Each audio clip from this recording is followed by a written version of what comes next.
Good morning, students. Today I am going to teach you the chapter 1 of Geo class 7th or environment.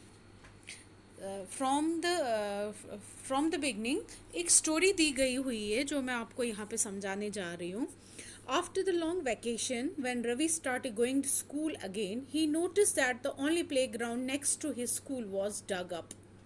People said that a huge building with many flats will be constructed there.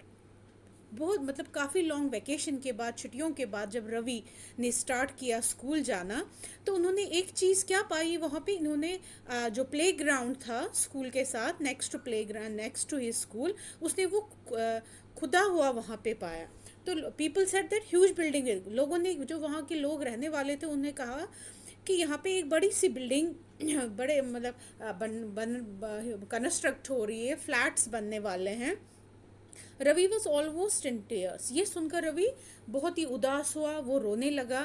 When he realise, जब उसने पाया कि that the play ground with its soft grass, marigolds and butterfly is gone for ever. कि जिस field में, जिस grass land पे वो खेलता था या फूल खिले हुए देखता था, बटरफ्लाइज वहाँ पे होती थी, वो हमेशा के लिए अब उनकी नज़रों से दूर चली जाएंगी, क्योंकि अब वहाँ पे बड़ा कंस्ट्रक्शन होने वाला. He shared his feeling with his classmates के साथ उसने ये शेयर अपनी फीलिंग्स की. देखो हम खेलते थे, देखो हम वहाँ पे ऐसी ऐसी चीज़ें देखते थे, अब वो हमारी नज़रों से अब फॉर एवर के लिए गॉन हो रही है. वहाँ पे कंस्ट्रक्शन हो रहा, अब हम उस चीज़ को नहीं देख पाएंगे. In the assembly, the principal too sadly observed, see how our environment is changing. तो उस दिन प्रिंसिपल ने भी असेंबली में क्या, वो भी ऑब्जर्व कर रहे थे कि देखो हमारे एनवायरनमेंट में, हमारे इर्द गिर्द में, हमारे चारों तरफ जो चेंजेस हो रही है, तो वो उस चेंज को क्या सैडली ऑब्जर्व कर रहे थे. क्योंकि जो ग्रीन ग्रास था, जितने भी खुला एनवायरनमेंट था, फ्रेश एयर था, वो हमेशा के लिए क्या हो रहा था, ख़त्म होने जा रहा था.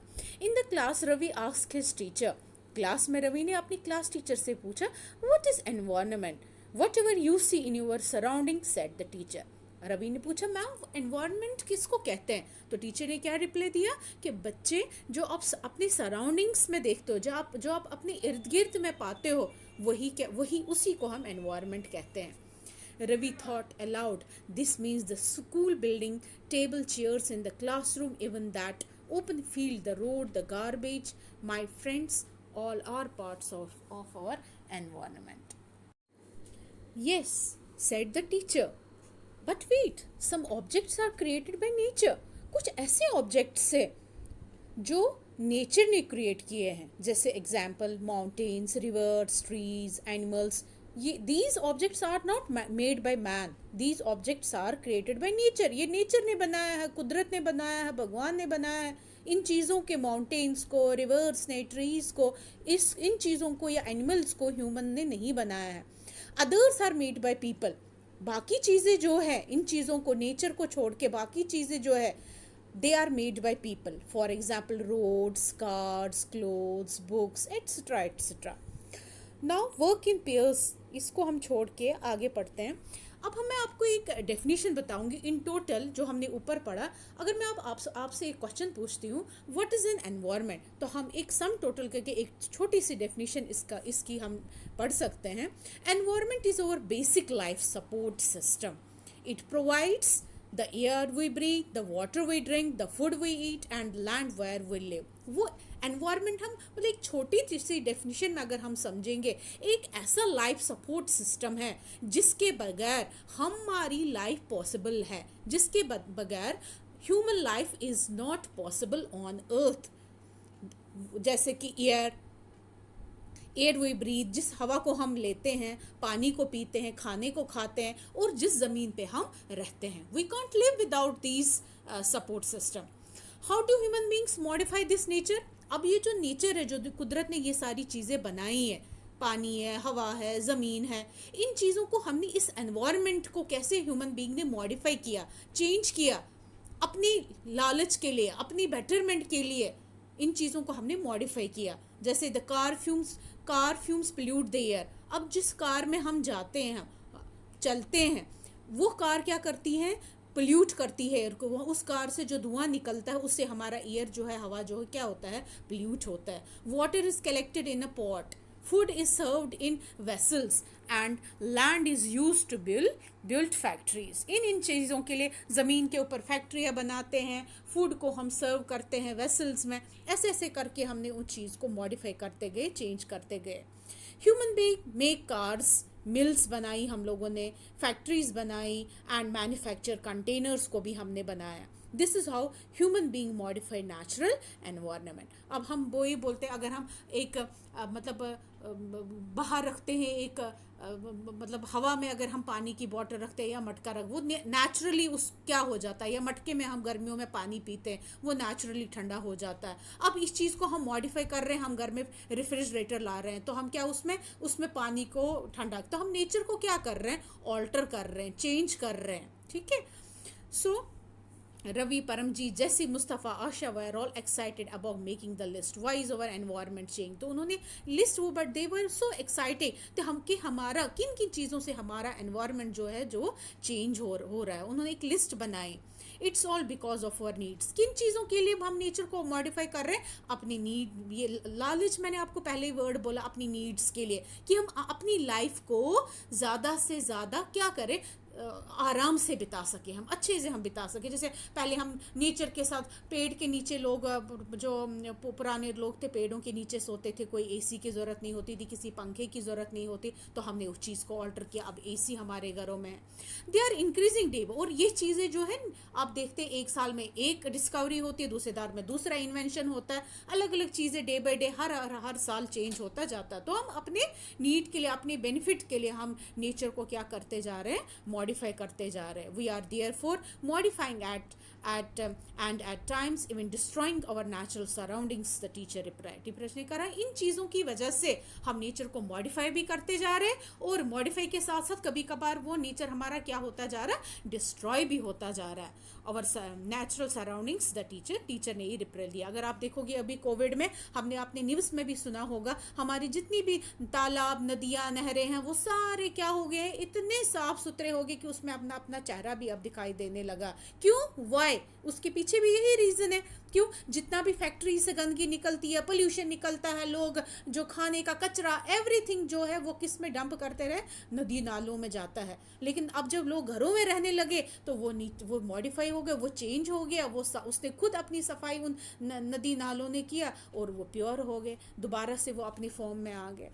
From the above conversation, you understand that the place, people, thing and nature that surround any living organism is called environment. तो अब शॉर्ट में अगर हम कहेंगे, इन ऊपर जो जितने भी हमने कन्वर्सेशन पढ़ी, तो अगर हम एनवायरनमेंट की डेफिनेशन निकालेंगे, प्लेस वो जगह, लोग, चीज़ें, नेचर जो हमारे इर्द गिर्द में, सराउंडिंग में है, लिविंग ऑर्गेनिजम्स, उसको हम क्या कहते हैं, environment. So the environment can be defined as the place. अगर मैं एक शॉर्ट में आपको डेफिनेशन बताऊंगी, environment can be defined as the people, place, nature and things that tend to surround any particular living organism. So the combination of man-made and natural resources and phenomena tend to create an environment for every single living being. So it is a combination of nature and human made phenomena. Nature और human being, ये जब दोनों चीज़ें, दोनों के phenomena मिल जाते हैं, वो क्या बनाते हैं, एक एनवायरनमेंट बनाते हैं.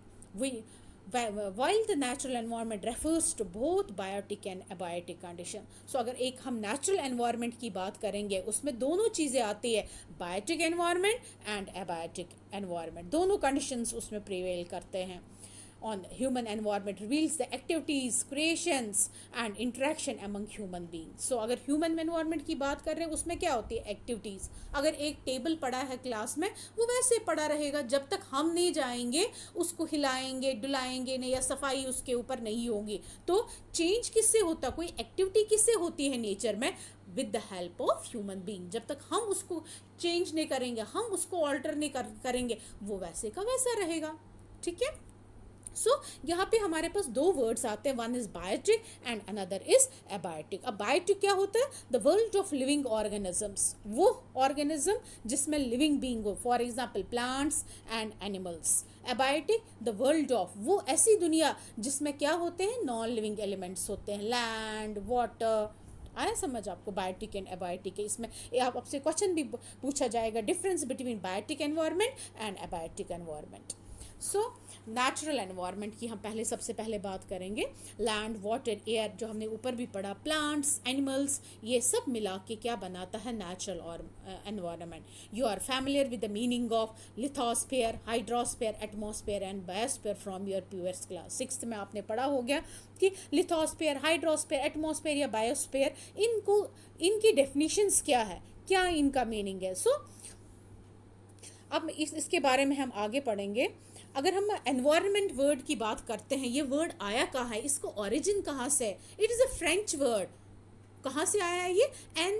एनवायरनन मीनिंग एनवायरनन मीनिंग नेबरहुड, जो हमारा आस पड़ोस है। तो आस पड़ोस में ही सारी चीज़ें हम अगर हमने ऊपर डेफिनेशन पढ़ी, उसमें हमने पढ़ा एनवायरनमेंट, नेचर, प्लेस, पीपल, ये सारी चीज़ें जब मिलती है वो क्या बनाते हैं? एनवायरनमेंट। सो जो हमारे नेबरहुड में है, जो हमारे आस पड़ोस में है, वही हमारा क्या है? एनवायरनमेंट है। सो अब हम यहाँ पे बनाएंगे, पढ़ाऊंगी मैं आपको कि what is the meaning of lithosphere. Actually में लिथोस्फेयर क्या होता है? Lithosphere, it is a layer, basically it is a layer, it is solid crust, hard top layer.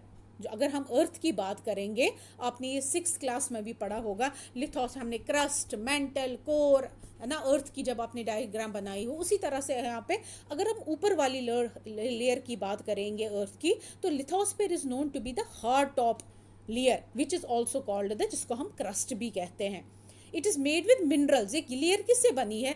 Minerals and rocks से बनी हुई है। Lithosphere is covered with solid layer that is pretty thin, थोड़ी सी thin है ये। The surface of the lithosphere is pretty irregular shape में है ये। जैसे हमारे प्लांट्स है, प्लेट्यू है, माउंटेन है, वैलीज है, and so much more. This layer provides, अगर हम शॉर्ट में हम समझेंगे, this layer provides the space for किन के लिए? ग्रास लैंड्स के लिए, फॉरेस्ट के लिए, एग्रीकल्चर के लिए, ऐसे इन चीज़ों के लिए इस लेयर पे ये सारी चीज़ें हमको मिलती हैं। So lithosphere is a domain that provides us forest, it is a main layer. Lithosphere is the main layer जहाँ पे हमको मिलती है ये सारी चीज़ें, forest, grass land, grazing land for agriculture, जहाँ पे एग्रीकल्चर लैंड यूज़ करते हैं, जहाँ पे हमारे मवेशियों को, काऊ है, हमारे जानवर जो है, एनिमल्स जो है, उनको वहाँ पे घास खाने को मिलता है। एंड ह्यूमन सेटलमेंट्स मीन्स जहाँ पे ह्यूमन लोग बसते हैं, अपना मकान बनाते हैं, यहाँ पे फैक्ट्रीज बनती है, it is on land. It is also source of mineral wealth. जितने भी मिनरल्स है वो भी हमारी किस लेयर में मिलती है हमको? Lithosphere. So it is a very important layer. Okay, second, the domain of water is referred to as hydrosphere. Second layer is hydrosphere, वो लेयर या वो जगह जहाँ पे अर्थ पे हमको पानी मिलता है, उसको हम क्या बोलते हैं? Hydrosphere. It comprise very sources of water and different types of water body. जैसे कि हमको पानी खाली नदी में ही नहीं मिलता, जैसे रिवर, लेक्स है, सीज है, ओशंस है, extra. So it is also essential for all living organs. अगर पानी नहीं होगा अर्थ पे, वी कांट लिव, है ना, हम रह ही नहीं पाएंगे। सो it is also a very essential domain on earth, है ना, very important layer on earth, that is hydrosphere, because without hydrosphere, without water, our life on earth is not possible. So where does the water you see in your home and school come from? कहाँ से आता? आप ये बता सकते हैं, एक copy आपने बना सकते हैं, उसमें ये नोट्स बना सकते हैं। Make a list of different uses of water in your daily life. कहाँ कहाँ पानी डेली लाइफ में, वॉशिंग, बाथिंग, है ना। Have you seen anyone wasting water? अगर कोई आपने देखा है कि कोई पानी वेस्ट कर रहा है, तो किस तरीके से वो पानी को वेस्ट कर रहा है? Now third layer is atmosphere. The atmosphere is another important component of natural environment, and it is characterized by a thin air layer that completely surrounds it. It is a thin air layer, very important. ये हवा की एक thin layer है जो that completely surrounds the earth, जिस layer ने पूरे अर्थ को क्या कर रखा है? कंप्लीटली क्या किया है? सराउंड किया है, पूरे हमारे अर्थ के इर्द गिर्द में है। It is help by the air due to the force of, किसकी वजह से ये लेयर हमारी खड़ी है? Due to the force of gravitation की, for the gravitation force of earth, earth जो अर्थ की ग्रेविटेशन फोर्स है ना, वो इस लेयर को क्या करके करे हुए हैं? होल्ड करके। इट प्रोटेक्ट्स फ्रॉम द, और ये लेयर हमें किस क्या हेल्प करती है? From the rays, ultra violet rays that are coming from the sun, या the heat which is coming from the sun, उससे भी हमको इससे क्या मिलती है? हेल्प मिलती है। ये उस उन लेयर्स को क्या करता है? हमारे आने तक ही वो उनको कम कर देता। It consist of a number of gases, और इस लेयर में कई सारे गैसेस है, डस्ट पार्टिकल्स है, वाटर वेपर्स है। The change in the atmosphere produce change in the weather, जो ही हमारे एटमॉस्फेयर में चेंज होता है उसी टाइम हमारे वेदर और क्लाइमेट में भी चेंजेस आने लगते हैं। आप देखोगे अभी धूप होगी, जो ही बादल छाते हैं तो एक ठंडी सी हवा आने लगी है, तो उसका मतलब क्या होता है? एटमॉस्फेयर में चेंज हो गया, तो हमारे वेदर एंड क्लाइमेट में उसी टाइम हमको चेंजेस मिलती है। So plant and animal kingdom together make biosphere or the living world. अब इसके बाद ये हमारी थर्ड लेयर थी, that was atmosphere. So this is also the important layer for human being. इसके बगैर भी हम सस्टेन लाइफ नहीं कर सकते हैं। नहीं तो अगर ये लेयर नहीं होगी तो इतनी धूप आएगी, इतने अल्ट्रा वायलेट रेज हमारे ऊपर पड़ेंगे, हमारे स्किन कैंसर्स, बाकी डिजीजेस अर्थ पे होंगी, अगर ये लेयर उन लेयर्स को प्रोटेक्ट करके हमारे पास नहीं भेजेगी। ठीक है, so it is also one of the important layer for us. Now is the biosphere. अगर हम बायोस्फीयर आप समझेंगे बायोस्फीयर की definition, the last and one of the most important component of the natural environment is biosphere. It consist of all the, इस biosphere में क्या है? It consist of all the plants as well as the animal kingdom. इसमें सारे plants, animal kingdom, this is basically a pretty narrow zone है that interacts with the land, air and water in order to support life, life को support करने के लिए। सो यहाँ पे एक शॉर्ट इसमें समझाया गया है व्हाट इज़ इकोसिस्टम। सो ये एक यहाँ स्टोरी टाइप है। At an NCC camp that रवी's class was attending, Jesse exclaimed, "What a heavy downpour! It reminds me of my home in Kerala. You should come and see how it pours." And it's not important, यहाँ से आपको environment ecosystem से पढ़ाऊँगे। It is a system formed by the interaction of all living organism. Ecosystem एक ऐसा system है, एक ऐसा enlarged community है that comprises organisms, life, animals, plants, microbes, extra that are situated in our particular location, एक particular location पे। So it is a system formed by interaction of all the living organisms with each other. हर किसी living organism जो एक दूसरे के ऊपर depend है, and with the physical and chemical factors of the environment in which they live are linked by transfer of energy and material. So there are several nutrient cycles that tend to link so many components of physical and living nature. Some of the examples of ecosystem would include जैसे grassland, a rain forest, या mountains है, desert है ना, so much so, और भी बहुत सारे हो सकते हैं इसके लिए। So all plants and animals and human beings depend on their immediate surroundings. हर कोई प्लांट, हर कोई एनिमल, ह्यूमन बींग वो डिपेंड किस पे होते हैं? जो उनकी सराउंडिंग्स है। मतलब आपको मैं ऐसे समझाऊंगी, they are interdepend on each other. जैसे आपने फूड चेन बनाई होगे, ग्रास पे डीर को कौन खाता है? लॉइन खाता है, इस तरीके से। तो हर कोई, हम ह्यूमन बीइंग की बात करेंगे, अगर हम किसी गर्म जगह पे रहते हैं तो हम फिर किसी ठंडी जगह पे घूमने के लिए जाते हैं तो हम एकदम से बीमार हो जाते हैं। क्यों? हम जो इकोसिस्टम रह रहे थे, गर्मी में रहते, खाना पीना हमारा वो था, हमारा वो एकदम से क्या हो गया? चेंज हो गया। हम सर्दी वाली जगह पे चले गए और हमारा सराउंडिंग चेंज हो गया। सेम माइग्रेटरी बर्ड्स जो होते हैं वो गर्मियों में एक जगह पे होते हैं, ठंड में दूसरी जगह पे चले जाते हैं। क्यों? क्योंकि उनका उसी टाइप का क्लाइमेट चाहिए होता है। उनको गर्मी पसंद होती है, जो ही उनकी जगह पे ठंड आने लगती है वो गर्म जगह पे चले जाते हैं। सो often they are also interdependent on each other. This relation between the living organism as well as the relation between the organism at their surrounding, उसको क्या बोलते हैं हम? इसी चीज़ को हम क्या बोलते हैं? इकोसिस्टम। हम लिविंग बीइंग या एनिमल्स, उनका हमारा इंट्रैक्शन जो नेचर के साथ रहता है उसी को, या सराउंडिंग के साथ रहता है उसी को हम क्या बोलते हैं, ecosystem. There could be an ecosystem of large rain forest, grasslands का होता है, desert, mountain, lake, river, ocean and even a small pond का. Do you think the park in which Ravi and friend played formed an ecosystem? ये आप कर सकते हैं. देखिए, this is very important question. On 5th June every year the world environment day is celebrated. हर साल 5th जून को वर्ल्ड एनवायरनमेंट डे जो होता है वो सेलिब्रेट किया जाता है. This is your glossary. The word is barter system. अगर आपको पता हो, जैसे आजकल हम लोग कोई भी सामान हमको खरीदना होता, हम पैसे देते हैं, नोट देते हैं, रुपए देते हैं, तब जाके हमको सामान मिलता है. लेकिन अगर पहले ज़माने की बात करें तब क्या किया जाता था, तब ट्रेड कैसे किया जाता था, व्यापार कैसे किया जाता था, गुड्स को एक्सचेंज किया जाता था. किसके साथ? Exchange without the use of money. For example, हमको तेल लेना है तो मेरे घर में अनाज ज़्यादा पैदा होता है, मैं फार्मर हूँ, तो मैं अनाज की बोरे लेके जाती थी दुकानदार के पास, वो अपना मुझे वहाँ से जो मुझे सामान लेना होता था मुझे वो सामान देता था. मतलब पैसे नहीं दिए जाते थे कोई सामान लेने के लिए, सामान को खरीदने के लिए सामान से ही एक्सचेंज किया जाता था. That is known as barter system. ये पहले काफ़ी इसमें था, ये पहले ज़माने में ये सारी चीज़ें चलती थी. Now comes the human environment. Human being interact with the environment and modify it. हम लोग नेचर के साथ, एनवायरनमेंट के साथ इंटरेक्ट करते, उठते बैठते, और तभी हम उस एनवायरनमेंट को चेंज करते हैं. हमारे में ही कैपेसिटी, ह्यूमन बीइंग ही एक ऐसा है जो एनवायरनमेंट को क्या करता है, चेंज करता है. It accordingly to their need, अपनी नीड के हिसाब से जो हमको चाहिए हम उसको चेंज में ले आते हैं.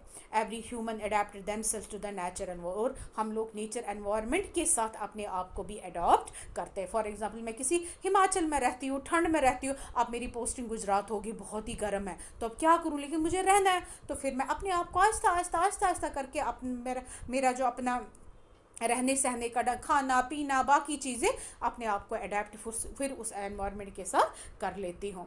दे led a simple life and fulfil their requirement from the nature around. जितनी भी हमारे नेचर में चीज़ें हैं हम अपनी नीड्स को उसके साथ क्या करते हैं, फुलफिल करते हैं उस चीज़ से. वे time need grow and become more very. Time बढ़ता गया, नीड्स बढ़ती गई, चेंजेस बढ़ते गए, पॉपुलेशन बढ़ती गई. Human learn new ways to use the change. हम लोगों ने साइंस बढ़ने लगा, है ना, न्यू इन्वेंशंस होने लगी, डिस्कवरीज होने लगी, है ना, साइंटिफिक चीज़ें डिस्कवर होने लगी, तो लोगों के ऊपर क्या होने लगा, मतलब वो एक चीज़ है कि दिमाग लोगों में आने लगा, अलग अलग आइडियाज़ आने लगे, तो लोगों ने क्या करना चालू कर दिया, नेचर को और चेंजेस लाने लगे और चेंजेस करने लगे. They learn to grow crops, domesticate animals and led a settle life. पहले उनको पता है वो कच्चा खाना, अर्ली मैन रॉ फूड खाते थे, उनको पता ही नहीं था हाउ टू कुक फूड, या कैसे मकान बनाया जाता है, या कैसे कपड़े पहने जाते हैं. तो आहिस्ता चेंजेस होने के साथ साथ उनको पता चला कि भैया क्रॉप कैसे उगाने. जब वो फल फ्रूट खाते थे वहाँ सीड्स गिरते थे, उन्होंने देखा कि भैया क्रॉप तो उग रहे हैं इस तरीके से, अच्छा हमको सीड उगाने तब जाके क्रॉप उगेगा. या एनिमल्स को कैसे पालना है, कैसे हम उनका मीट यूज़ कर सकते हैं, कैसे हम उनका दूध यूज़ करते हैं, कैसे उनका हम फ्लैश यूज़ कर सकते हैं ना, एग्स यूज़ कर सकते हैं. इस तरीके से फिर उन्होंने एक सेटल्ड लाइफ बिताई, क्योंकि उनको फिर एक ही जगह पे सारी चीज़ें मिलने लगी उनकी, है ना. तो नहीं तो क्या करते थे, they were wandering from place to place in search of food and shelter and all other things. So they learn to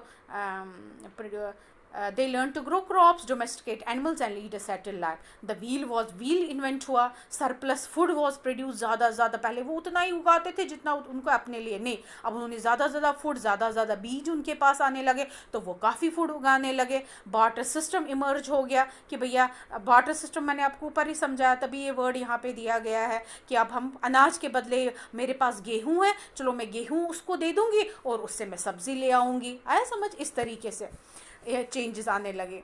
trade start होने लगा, कॉमर्स, पैसा आने लगा, व्यापार बढ़ने लगा. इंडस्ट्रियल रेवोल्यूशन होने लगा, इंडस्ट्रीज बढ़ने लगी, enable large scale production mean ज़्यादा प्रोडक्शन होने लगी। ट्रांसपोर्टेशन बिकेम फास्टर, पहले लोग एक जगह से दूसरी जगह चलते या बैलगाड़ी पे जाते थे, 1-2 दिन का सफ़र महीनों में चला जाता था या 8 दिन में जाता था। अब क्या होने लगा, ट्रांसपोर्टेशन व्हील आ गया, बैलगाड़ियाँ आने लगी, है ना, आस्ता आस्ता चेंजेस होने लगे। Information revolution made communication easier, तो इंफॉर्मेशन रेवोल्यूशंस बढ़ने लगे, कम्युनिकेशन ईजियर होने लगा, स्पीड अक्रॉस पूरे वर्ल्ड में।